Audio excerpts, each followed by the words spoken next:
Muito boa noite. Um conjunto de factos e suspeições no sistema do Poder Judicial e que levaram o Presidente da República a tornar público um comunicado de imprensa, causando imediatamente uma reação da Procuradoria-Geral da República, leva igualmente a Divisível a colher a opinião de renomadas personalidades que integram ou integraram o Poder Judicial e não só.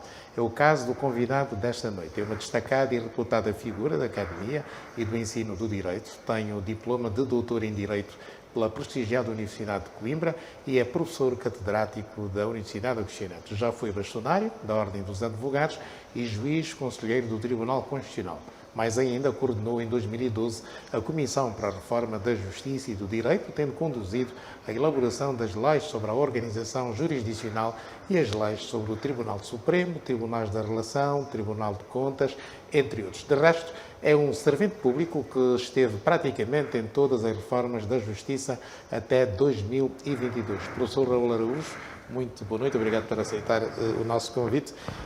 Como disse, o senhor coordenou a Comissão da Reforma da Justiça e do Direito em 2012. Naquela altura, 2 anos depois da aprovação da Constituição da República, que foi promulgada pelo antigo Presidente José Eduardo dos Santos, a 5 de fevereiro de 2010, que vícios é que havia, que reformas é que foram feitas entre 2012 e 2014? Muito boa noite, Amílcar Xavier. Obrigado pelo convite. Efetivamente, eu coordenei a Comissão de Reforma em 2012 na sequência de trabalhos anteriores, entretanto, feitos. Portanto, eu fiz parte das várias comissões de reforma da Justiça que foram criadas desde a primeira, em 2002, 2003, se não me engano, e houve uma em 2005, se a memória não me falha, a pedido de Sua Excelência o Presidente da República, a Faculdade de Direito fez um estudo em colaboração com o Centro de Estudos Sociais de Coimbra, da Universidade de Coimbra, um estudo sobre a justiça em Luanda, quer a justiça formal, quer a justiça informal, a justiça costumeira, chamemos assim. Essa obra tem um prestígio bastante grande, é muito conhecida fora do país e até objeto de estudo em várias universidades. Posteriormente, em 2011, eu era na altura, estava a dirigir a Faculdade de Direito na Universidade Agostinho Neto. Esta instituição fez um protocolo com o Ministério da Justiça, na altura dirigido pela ministra Guilhermina Prata, para trabalhar num processo de reforma dos diplomas da reforma da Justiça. E é assim que em 2000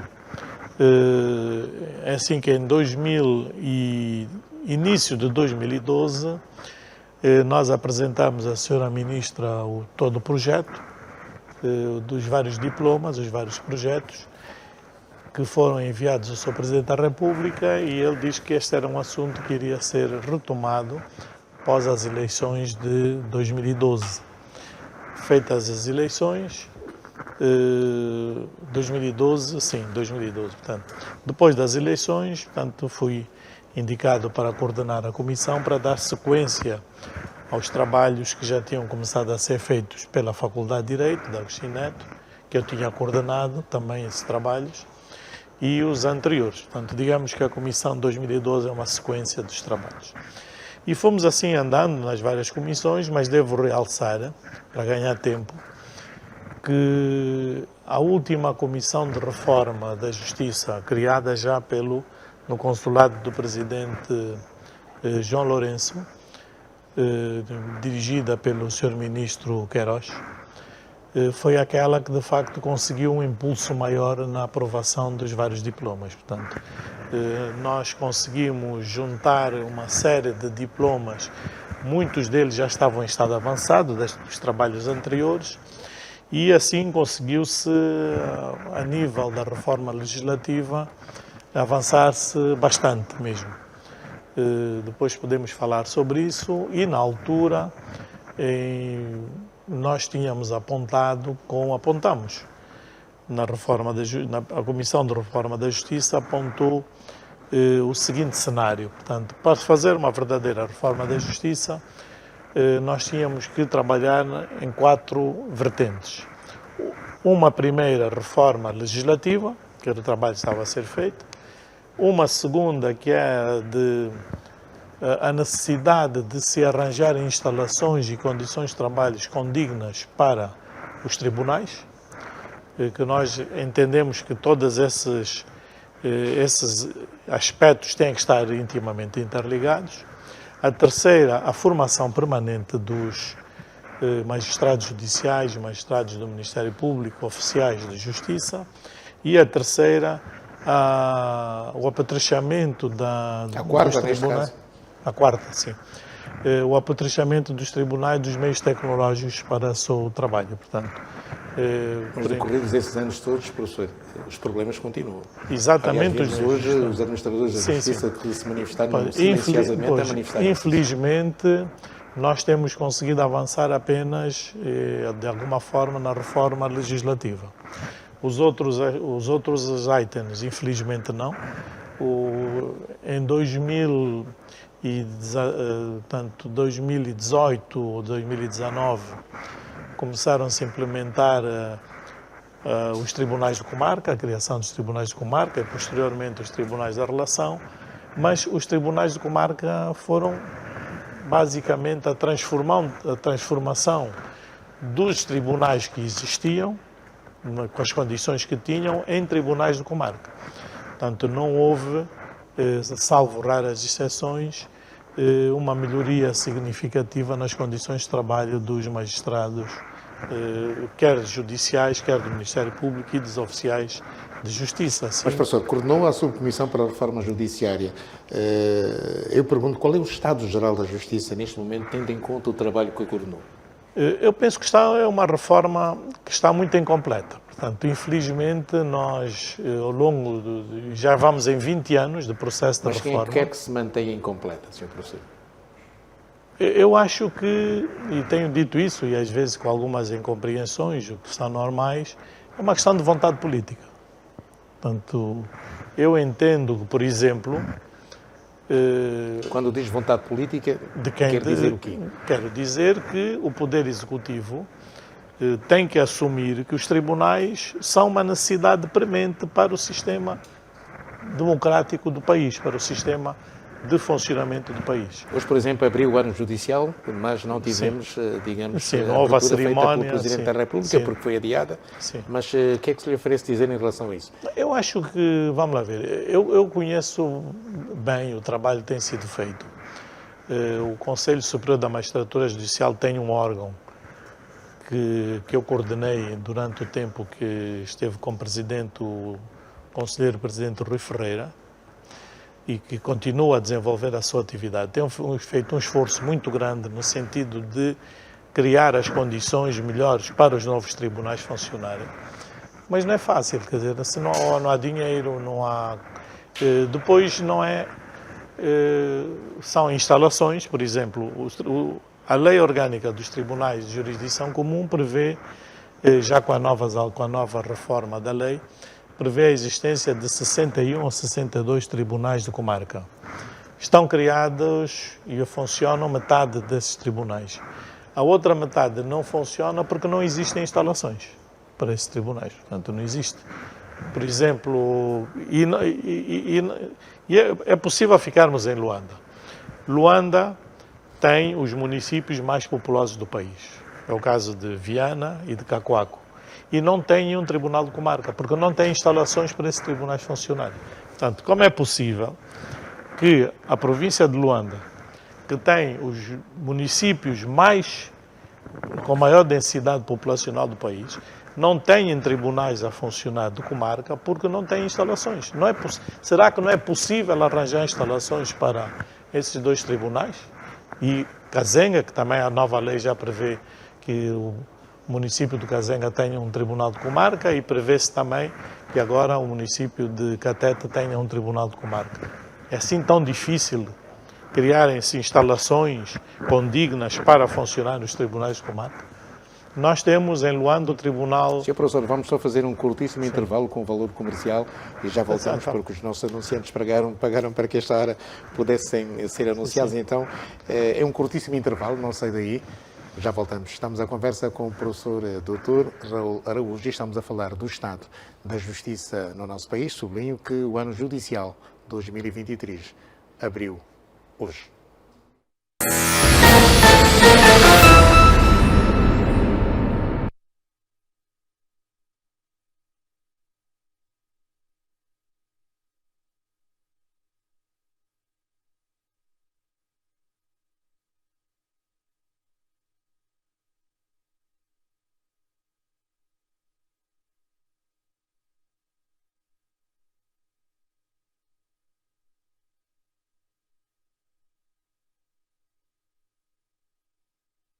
Dr. Raul Araújo, antigo bastonário da Ordem dos Advogados, é professor doutor, especialista em Direito Constitucional, professor catedrático da Universidade de Agostinete. Pois bem, professor, voltemos à nossa conversa sobre o estado da justiça em Angola. Perguntava-lhe hoje quais são os grandes problemas, e estávamos aqui a falar fundamentalmente dos constrangimentos que há na província de Luanda, onde há maior densidade populacional, e o professor sublinhava que faltam tribunais. Sim, sim. E aquelas existe, eu ia falar do Tribunal de Comarca aqui mesmo ao lado de Belas, Tribunal de Comarca de Belas, tem condições bastante precárias de funcionabilidade. Portanto, parece-me que é preciso fazer um investimento muito sério em várias variantes para termos os tribunais a funcionar. Por um lado, instalações condignas, funcionais, com meios para o funcionamento e para que os juízes, os procuradores e os oficiais de justiça possam desempenhar cabalmente as suas funções. Um outro aspecto que também foi visto durante todo este processo, e os diplomas estão preparados, e eu vejo que hoje foram objeto até do protesto, de uma chamada manifestação silenciosa dos juízes e procuradores e oficiais de justiça, são questões que nós vimos na altura e já temos diplomas prontos para serem vistos e aprovados. Já tínhamos vistos no anterior governo e que presumo que vão ter sequência no atual governo, que tem a ver com, por exemplo, no que se diz respeito aos oficiais de justiça, está proposto um decreto presidencial que vai regular o estatuto desses funcionários, porque eles, de facto, precisam de um estatuto que defina a sua carreira, por um lado, e o estatuto remuneratório, por outro lado. Está proposto também uma modificação do estatuto dos magistrados judiciais e também do estatuto dos magistrados do Ministério Público, 2 novos estatutos, e os respectivos estatutos remuneratórios. Portanto, Mas como é que o Sr. Professor se sente? Um reformador que esteve em todas as comissões para a reforma do direito e da justiça. O nosso país está há 21 anos em paz, quer credibilizar as instituições e não consegue, fundamentalmente, as judiciais. Como é que o senhor se sente? Com uma frustração bastante grande, mas a acreditar de que devemos continuar a insistir para que o processo não pare. Portanto, é verdade que às vezes uma pessoa fica com vontade de desistir. Os procuradores e oficiais de justiça saem à rua, manifestam-se. Tem razão, porque de facto trabalham-se em condições muito difíceis. Principalmente se compararmos com outros funcionários do Estado, a outros níveis. Eu não estou a dizer que os outros funcionários do Estado, das administrações municipais ou instituições provinciais, as condições sejam muito melhores que a dos tribunais, mas de certeza que são alguns aspectos funcionais. E se nós queremos, e costuma dizer-se que um Estado de Direito, o seu suporte são os tribunais. Se os tribunais não funcionam, não há Estado democrático de Direito, não há Estado democrático nenhum e não há paz social. O que é que o professor pensa sobre a gestão financeira dos tribunais? Esse é um aspecto que nós temos conversado bastante, há propostas bastante... Por um lado, eu defendo e tenho defendido de que a verdadeira independência dos tribunais só se consegue quando se concretizar a sua independência, ou a independência no sentido da autonomia de gestão orçamental. Portanto, está-se a trabalhar nesse sentido. Infelizmente vão surgindo alguns problemas em que depois se tenta pôr em causa essa gestão autónoma dos tribunais, não pelos juízes, mas por órgãos próprios que têm que ser regulados. Por exemplo, existe uma proposta concreta no sentido da nova lei do Conselho Superior da Magistratura Judicial, que prevê uma estrutura para este órgão que lhe vai dar competências técnicas para ele desempenhar as funções de órgão, digamos assim, não chamaria de supervisão, chamemos assim, de todo esse processo de funcionamento autónomo da parte administrativa e financeira dos tribunais. Coloca-se uma questão séria que tem a ver com os cofres. Mas porquê é que aqui no nosso país os juízes praticam atos de administração financeira, professor? Isso é uma questão que nós temos que repensar seriamente. Eu entendo Nós estamos a ver isso no Tribunal de Contas, estamos a ver no Tribunal Constitucional. Eu entendo que o caso do Tribunal de Contas, o caso do Conselho Superior da Magistratura Judicial, com os cofres dos tribunais, porque nós lutamos muito para a criação do cofre dos tribunais, decidiu-se depois que não devia ser apenas um cofre geral dos tribunais, mais dois, e não confundamos com o cofre geral da Justiça. Mas os vice-presidentes mexem nos cofres? Pois é, porque os seus estatutos não estão aprovados ainda. Portanto, eles estão a funcionar sem um estatuto próprio. E o que faz com que, não estando eles a funcionar com um estatuto bem definido em termos de competências, haja alguma confusão na sua forma de gestão. Portanto, eu entendo que quando nós estamos a falar de dinheiros públicos, não importa saber se são tribunais, se é administração pública, se é empresa pública ou qualquer outro órgão. Mas quem é que devia fazer o controle externo, digamos assim, desta atividade financeira dos tribunais? São os órgãos que têm competência para o efeito, nomeadamente o Ministério das Finanças. E porquê é que não o fazem?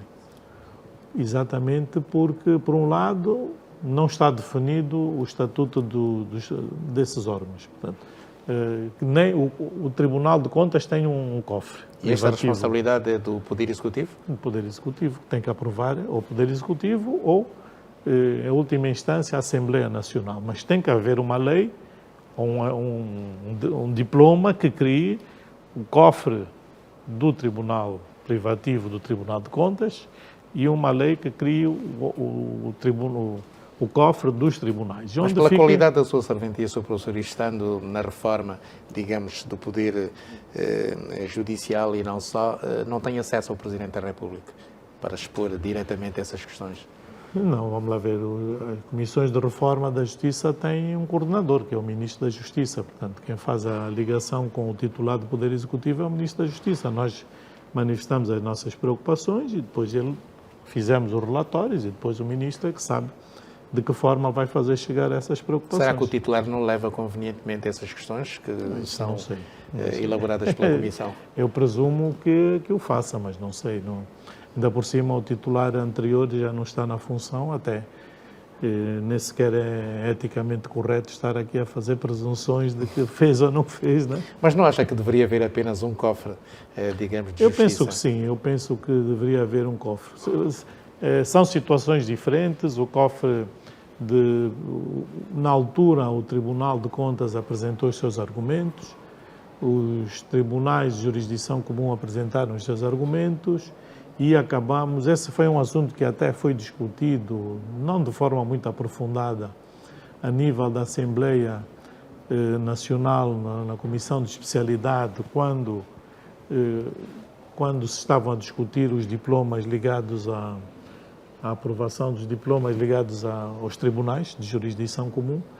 E, portanto, é uma questão que ainda está em aberto, se será um cofre único ou dois cofres, mas o que importa para mim é um ou dois, a preferência para mim é um cofre, mas que fique muito claro quem pode mexer no dinheiro, quais são as competências, quais são as regras do funcionamento do cofre e as regras orçamentais que são de cumprimento obrigatório. Como disse, independentemente de estarmos a falar dos tribunais, da administração pública, das empresas públicas, é dinheiro público, as regras são as mesmas, têm que ser as mesmas para toda a gente. O professor, aliás, é professor catedrático da Universidade de Agostinho Neto, regeu uma cadeira que versava sobre as responsabilidades dos titulares de cargos Sim, responsabilidade política. Exatamente. Mas parece que ninguém aprende, ninguém quer. Não são meus alunos. Porque é muito fácil mexer no erário. Sim. Portanto, naturalmente que é apetecível, né? Porque ainda hoje eu falava com o professor Zé Otávio, que é o nosso sociólogo, mestre na Faculdade de Direito Agostinho Neto, e comentava que uma questão que eu levantei na minha tese de doutoramento em 2009, que me continua a chamar a atenção, é um conceito de sociologia da chamada desconstrução do Estado, em que as pessoas, em muitas sociedades, olham para o Estado não como uma entidade própria, necessária para a sociedade, mas uma entidade que deve ser utilizada para benefício seu e das suas famílias. Portanto, nós ainda estamos um bocado nessa fase, digamos, em que cada um, quando chega a uma função pública, acha que agora é a minha vez de aproveitar ao máximo. Portanto, é uma questão, talvez, daqui a um... Por exemplo, esses atos alegadamente praticados pelo Presidente do Tribunal Supremo, qual é o seu comentário? Muito se diz nas redes sociais, mas quem aprova aquelas despesas, digamos, como, porquê, quais as razões? Independentemente da VECOFRE, a lei orgânica do Tribunal de Contas e a lei orgânica, no caso do Tribunal Supremo, está clara.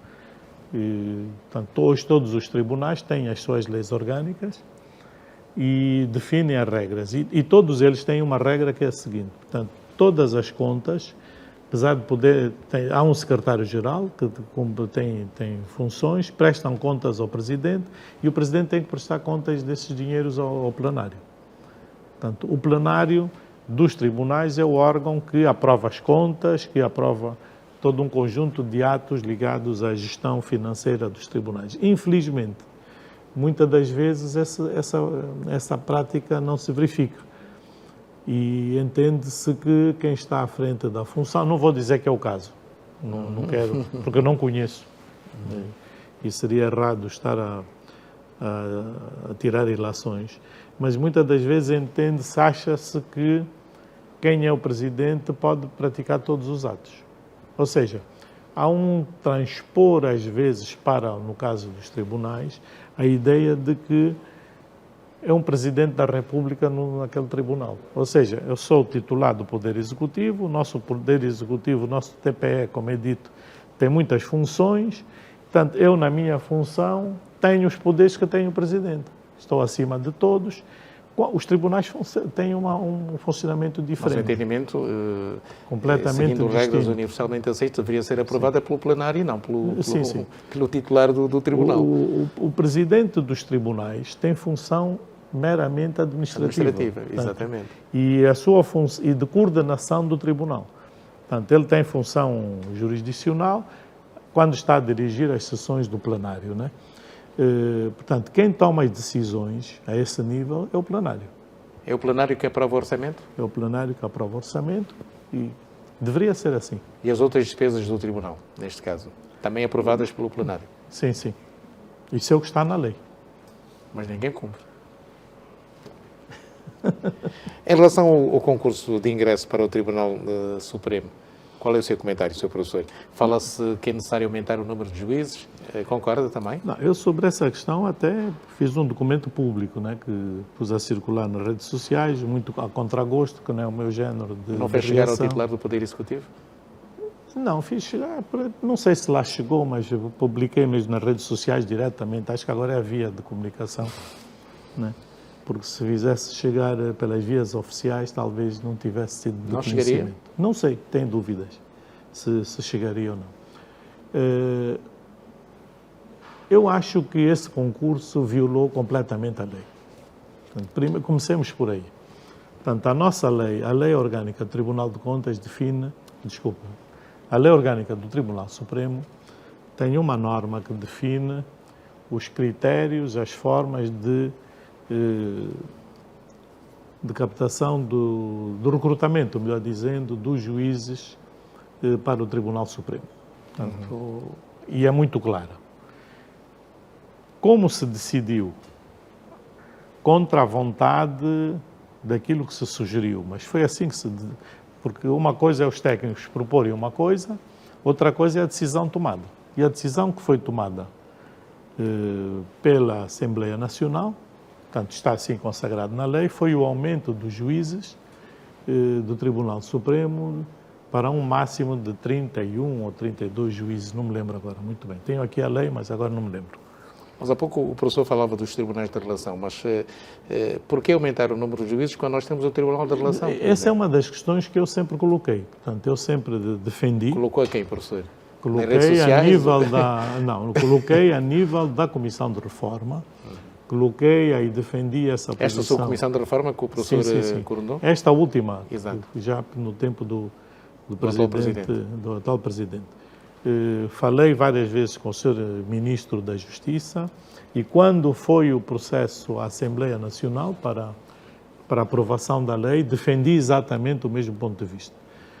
Mas decidiu-se, mesmo a nível da Assembleia Nacional, que se deveria aumentar o número dos juízes. Portanto, eu entendia e entendo que se deveria dar tempo aos tribunais da relação para funcionarem. Portanto, a lei prevê 5 regiões judiciais, com 5 tribunais da relação, existem 3 tribunais da relação, devemos dar as condições de trabalho para esses tribunais funcionarem e eu, sinceramente, nunca percebi bem o porquê do aumento tão grande de juízes dos tribunais, de tribunais para o Tribunal Supremo. A justificação foi vária, de que havia muitos processos, mas eu também defendia que os muitos processos que existem vão se resolver porque, a partir do momento em que se criaram os tribunais da relação, o Tribunal Supremo deixou de receber processos novos, de recurso. Portanto, em concreto, foi feito um concurso e concorreram juízes de direito. O senhor assinou um abaixo-assinado não concordando.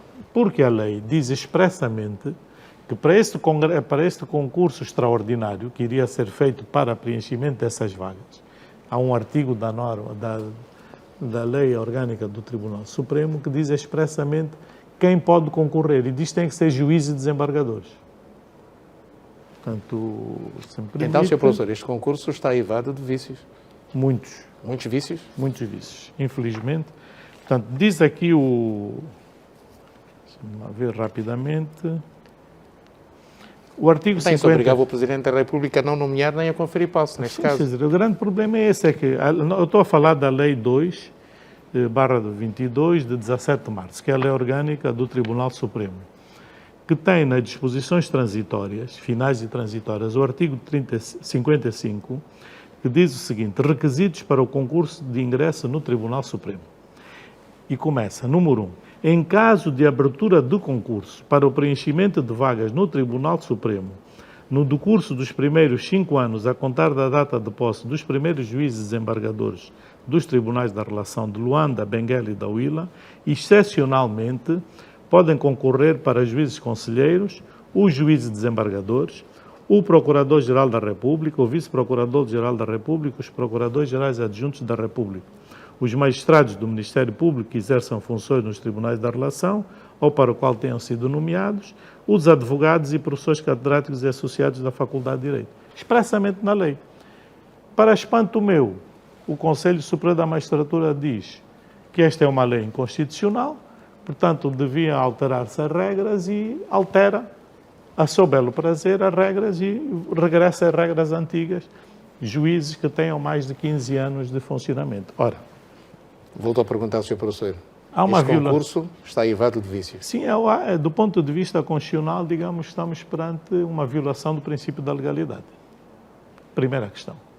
É uma violação do princípio da legalidade, desde logo, do ponto de vista constitucional, estamos perante uma inconstitucionalidade. Do ponto de vista legal, estamos perante uma ilegalidade que não... E eu espero que haja o bom senso a nível da Presidência da República de se aconselhar o Sr. Presidente da República a não dar posse a quem tenha concorrido para esse concurso, independentemente da boa vontade de cada um, porque desde o princípio está a chamar a atenção para a ilegalidade desse concurso.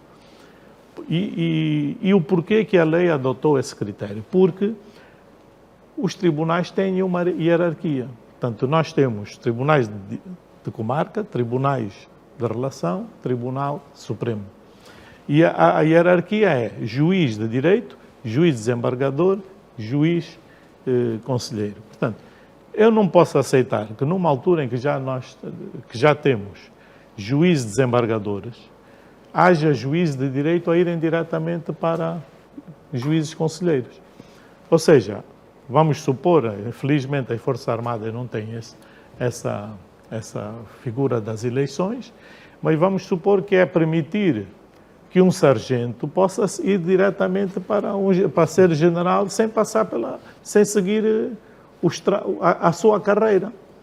Ora, isso é inadmissível. Quer dizer, podem apresentar as justificações que quiserem, mas nada pode permitir que haja uma subversão do sistema. Nós estamos a pôr em causa o sistema. Então não havia mesmo condições para a abertura solene do ano judicial? De facto, há situações, quer dizer, só para terminar essa ideia. Quando se criou os tribunais da relação, houve uma preocupação em fazer-se um concurso para juízes, para juízes desembargadores. E foi um concurso que, com as polémicas que existiram ou não, mas foi um processo que correu bem. Digo, houve polémicas, normal, e há sempre, mas o sistema judicial, conseguiu, e toda a gente foi livre de concorrer, né? Passaram para juízes desembargadores aqueles que, pelo menos na prática, pareceram-nos ser os melhores juízes que neste momento existem no país. Esses estão no Tribunal da Relação. Então, quem não passou para juiz desembargador, como é que um juiz de direito que não conseguiu ser juiz desembargador, agora vai para juiz conselheiro? Nós estamos a dizer aos juízes desembargadores e ao sistema judicial, então não vale a pena terem atenção o que a lei diz e não vale a pena terem atenção todo o sistema que tem que existir.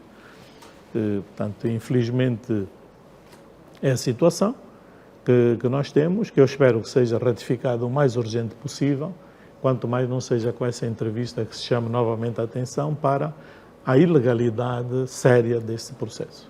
Professor, em relação ao Tribunal de Contas, que é o facto que está a marcar tanto esta agenda e este início da abertura do ano judicial, o que é que o senhor sabe sobre o que se passa de facto no Tribunal de Contas? Nós, no começo do nosso jornal, já tivemos, o privilégio de conversar sobre isso. Produziram-se, várias narrativas, desde o momento em que o Presidente da República convida a Presidente do Tribunal de Contas para colocar o cargo à disposição, não faz. Ela solicita, sim, a jubilação antecipada. O Presidente não concorda. Acho que produziu uma segunda nota, depois do Presidente da República ter feito, fazer-se ouvir por via da nota da Presidência da República, surge a Procuradoria-Geral da República a notificar e, portanto, ia constituir arguida a Presidente do Tribunal em pleno exercício de funções. Estamos aqui perante ilegalidades, sim, por um lado. Mas sim, vamos então primeiro às ilegalidades. Porquê é que é ilegal? É só para reiterar, sim, porque o senhor doutor já tinha sublinhado isso mesmo. Já tinha dito isso. Primeiro porque, vamos lá ver, o nosso sistema político, a nossa Constituição, melhor dizendo, define bem quais são os órgãos de soberania. E quando define os órgãos de soberania, nós temos os órgãos de soberania com funções políticas e os que não têm funções políticas.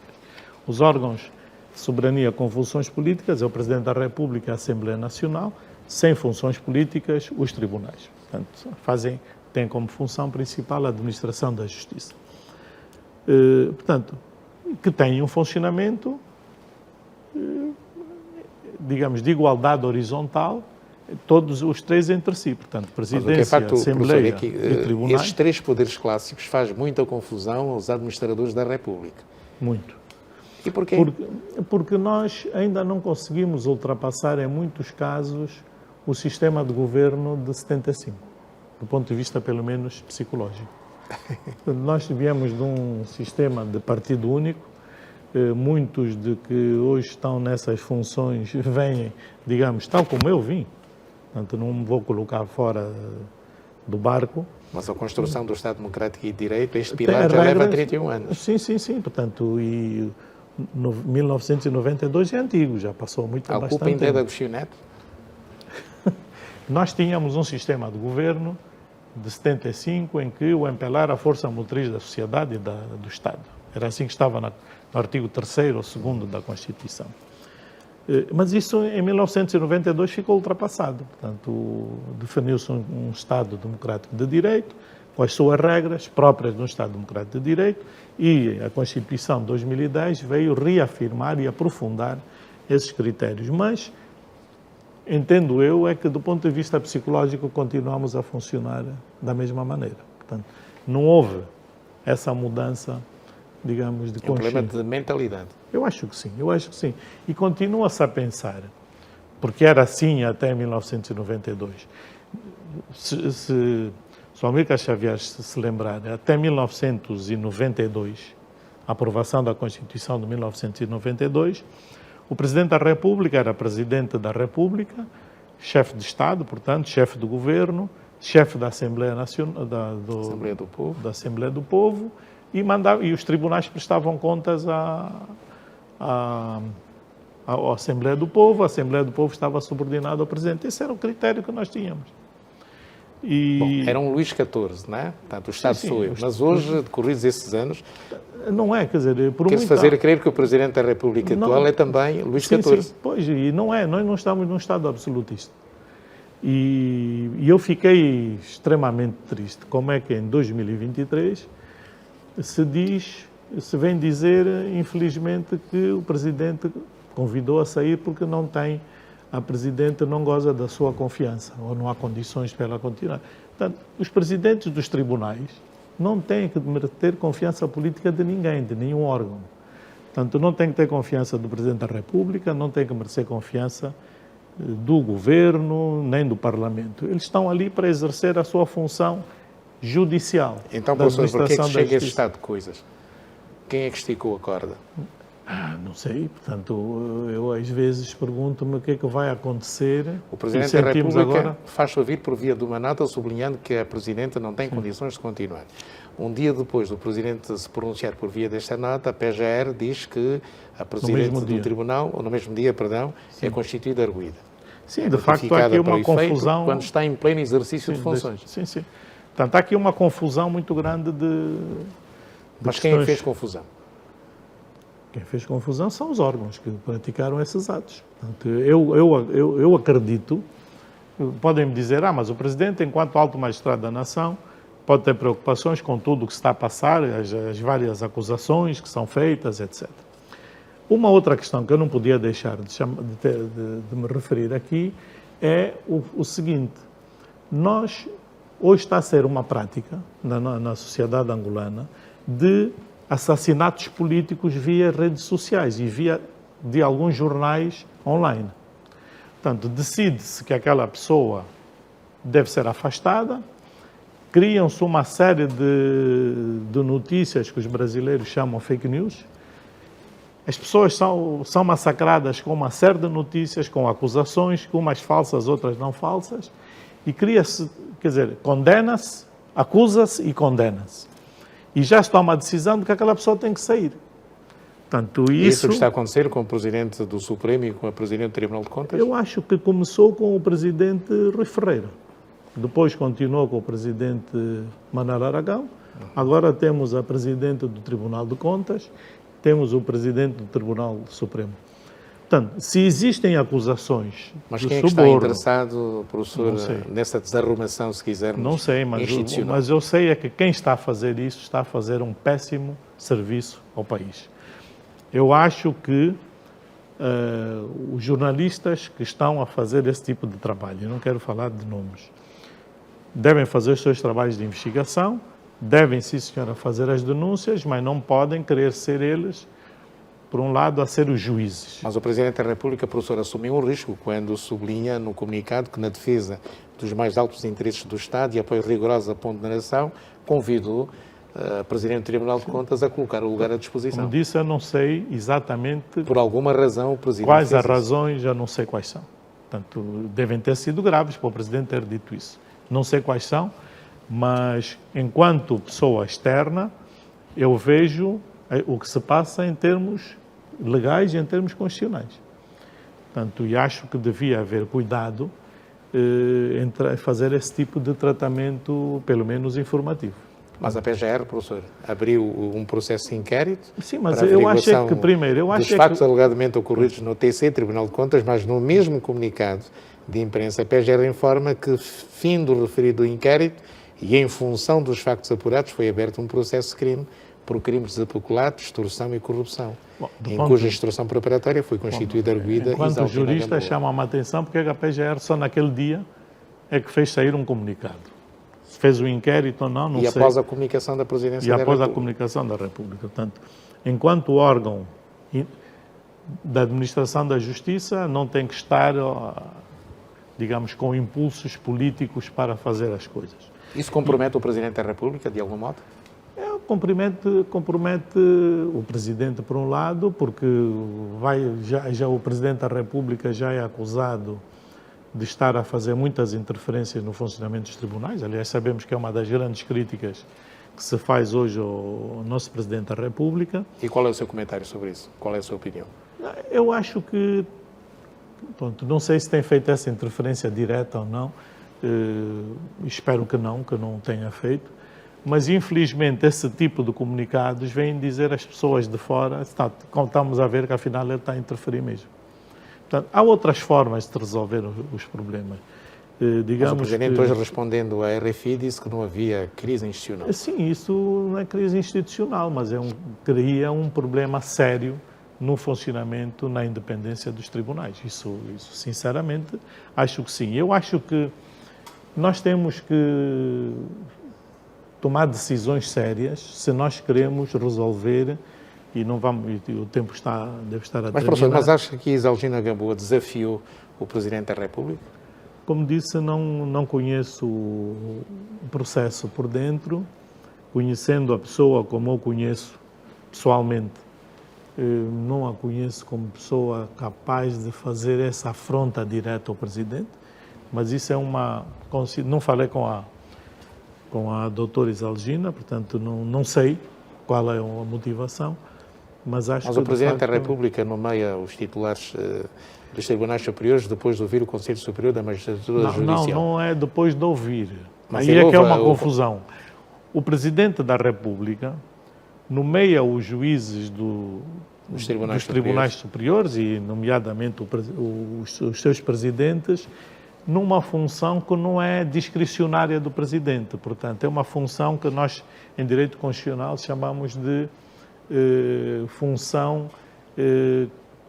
que é exercida em colaboração com outros órgãos.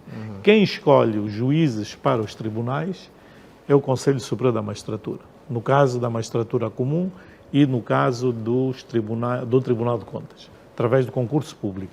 O Tribunal Constitucional funciona de uma outra forma, com uma forma de designação distinta. E esses tribunais, e esse órgão, Conselho Superior da Magistratura, depois de fazer o concurso, envia ao Presidente os nomes e o Presidente nomeia essas pessoas. Não pode nomear pessoas fora dessa lista enviada pelo Conselho Superior da Magistratura Judicial, por um lado. Em relação ao Presidente do Tribunal de Contas, concretamente, o Presidente, dentre os juízes, através de regras que a própria lei orgânica e do processo do Tribunal de Contas estabelece, define a forma, os critérios para a nomeação do juiz-presidente daquele tribunal. Portanto, e essa é a sua função. Mas o facto de nomear não lhe dá competência para exonerar ou demitir, porque... Mas podia ter ouvido o Conselho. Não, nem sequer ouvindo o Conselho, não tem competência para o efeito. Não, pode explotar um processo, digamos, sim, para que desse caminho à exoneração de Isalgina Gamboa. O único órgão que tem competência para demitir um juiz é o Conselho Superior da Magistratura Judicial, mais nenhum órgão. É isso mesmo, talvez eu não esteja assim devidamente entendido. E para não haver dúvidas, eu vou dizer o que é que está aqui, o artigo 184 da nossa Constituição. Conselho Superior da Magistratura Judicial. Número 1. O Conselho Superior da Magistratura Judicial é o órgão superior da gestão e disciplina da Magistratura Judicial, competindo-lhe em geral A linha A, apreciar o mérito profissional e exercer a ação disciplinar sobre os magistrados judiciais. Portanto, essa é uma competência exclusiva do Conselho Superior da Magistratura Judicial. Mais nenhum órgão pode fazer. Bom, e como é que vamos sair desta, professor? Não, já saímos. Agora, O Presidente aceita, o Presidente aceita, agora o processo vai decorre normalmente, pelo menos de sirva, para que nos próximos processos já não haja repetição de situações deste género. É o mínimo que uma pessoa pode pedir. E conselhos Agora, daria aos dois poderes, a Presidência da República...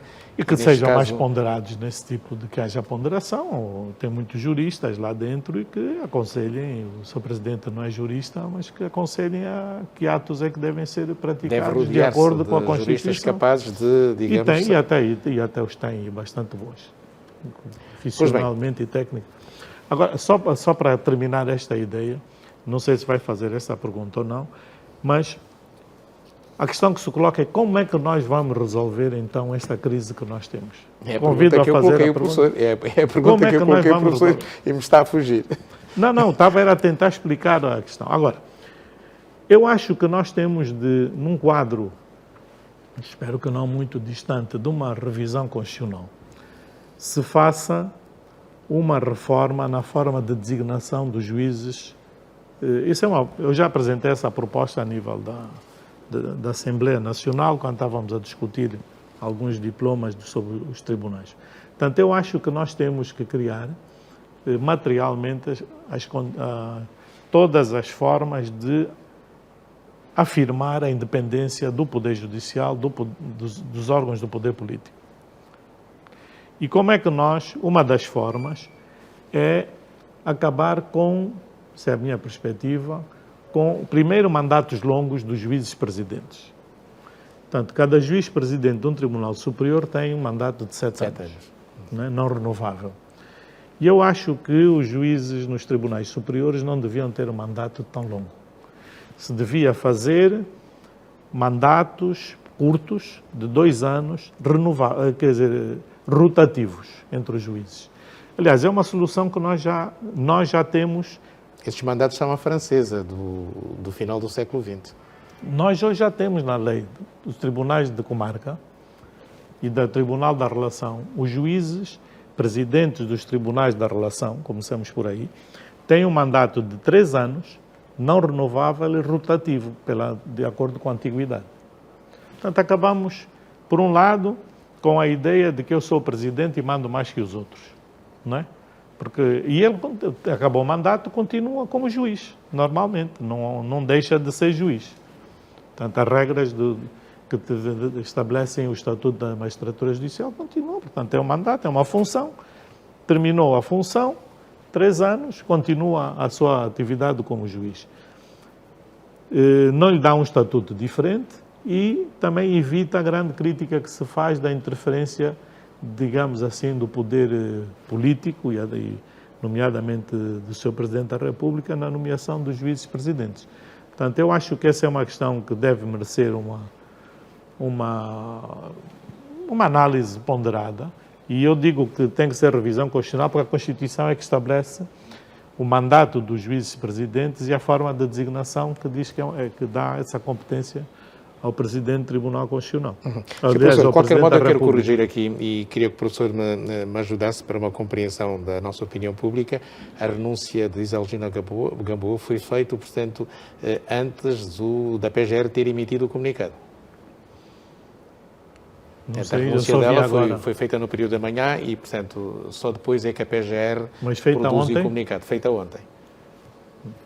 Então, se assim é, está feita a correção. Portanto, eu, do ponto de vista de informação pública, que é aquela que eu tenho, vi ontem o comunicado da Procuradoria-Geral da República e hoje, há bocado, a informação da renúncia da juíza presidente do Tribunal de Contas. Bom, agora quem vai controlar as contas do Tribunal de Contas? Há uma vice-presidente, até ser nomeado o novo presidente do Tribunal de Contas, a vice-presidente assume a presidência do Tribunal. Credibilidade das instituições do Poder Judicial postas em causa? Naturalmente que sim. Portanto, esse tipo de situações não é nada a credibilidade das instituições. Portanto, nós temos... E isso é extremamente negativo, porque começamos depois a pensar erradamente que todos os juízes são iguais. São iguais no sentido de que toda a gente não é honesto. Quando nós temos pessoas que se dedicam à magistratura, quer judicial, quer do Ministério Público, e aqui não quero separar, de forma muito séria, muito profissional, e têm dedicado toda a sua vida àquele trabalho. Portanto, eu, no caso dos magistrados, conheço muitos, e a maior parte deles, naturalmente, não os conheço, quer magistrados, tanto juízes de direito, juízes desembargadores, juízes conselheiros, pessoas sérias, pessoas honestas, que depois acabam por ver os seus nomes misturados nessa, chamemos assim, nessa confusão. Nada abonatória por causa, repito, de toda a campanha externa que é feita relativamente aos tribunais.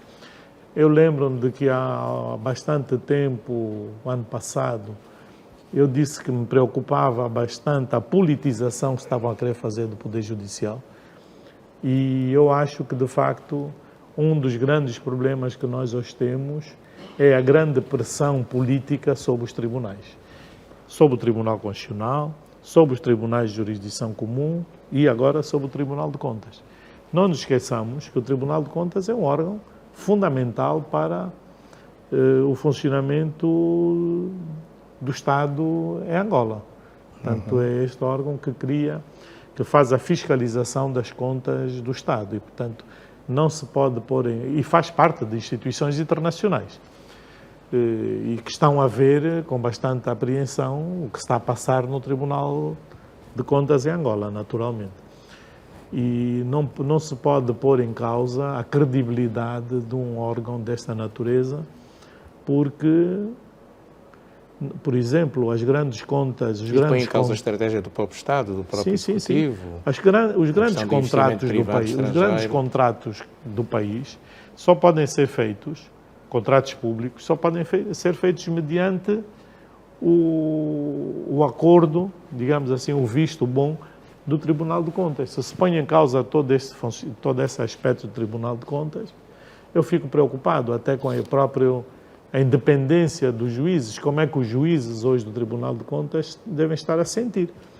Não queria estar na posição daqueles colegas que devem estar numa situação, digamos, não muito agradável, né? O professor falou um pouco em politização da justiça, mas fala-se mais em judicialização da política.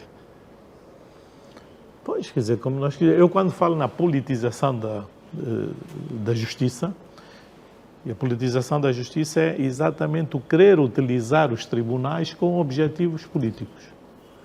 Portanto, é esse aspecto que eu me refiro. Portanto, há uma pressão muito grande relativamente aos tribunais, em relação ao Tribunal Constitucional em épocas eleitorais, em relação ao Tribunal de Contas, por razões várias, que têm a ver naturalmente eventualmente com o tipo de trabalhos. Quem controla as contas do Estado é o Tribunal de Contas. Portanto, e é o Tribunal de Contas que vai, no fundo, fazer a fiscalização de todas as contas públicas do país, desde o Executivo, os próprios tribunais têm que prestar contas ao Tribunal de Contas, a Assembleia Nacional tem que prestar contas ao Tribunal de Contas, portanto, e pergunta-se quem é que controla o controlador. Há regras próprias, e o próprio Tribunal de Contas também está sujeito a regras também que estão definidas na lei de fiscalização dos seus atos. E havendo dúvidas, os órgãos competentes que acionem os mecanismos competentes para tirar as dúvidas e fazerem as inspeções e fiscalizações que devem fazer. Porque, como disse e repito, quando falamos em dinheiros públicos, tem que haver sempre sistemas de controle. Como dizia lembro-me sempre do falecido Dr. Carlos Di Lolo, que ele dizia sempre, devemos ser como os alemães. A confiança é boa, mas o controle é melhor. Foi lá onde ele estudou? Portanto, a confiança... Mas disse isso quando era Ministro do Planeamento? Ou já depois? Eu trabalhei diretamente com ele no MPLA na altura, em 75, mais ou menos, 76, e ele dizia-nos sempre isso. Portanto, é preciso criar mecanismos de fiscalização, de controle e de acompanhamento. Podemos confiar muito nas pessoas, mas ninguém é perfeito. E assim é. E quando estamos a falar de dinheiros públicos, naturalmente que, seja quem for, estamos a falar de dinheiros que são do Estado, são de todos nós. Portanto, ninguém pode estar numa posição de não prestação de contas, seja que órgão for. Professor Raul Araújo, obrigado por ter vindo ao especial TV Zimbo deste 1º de março de 2023. Obrigado eu, sempre às ordens. Muito obrigado. Falamos assim sobre o estado da justiça em Angola. Hoje, 1º de março, dia de abertura do ano judicial 2023 em Angola, falamos com uma voz autorizada do sistema judicial em Angola, o Dr. Carlos Raul Araújo. Muito boa noite, foi um prazer.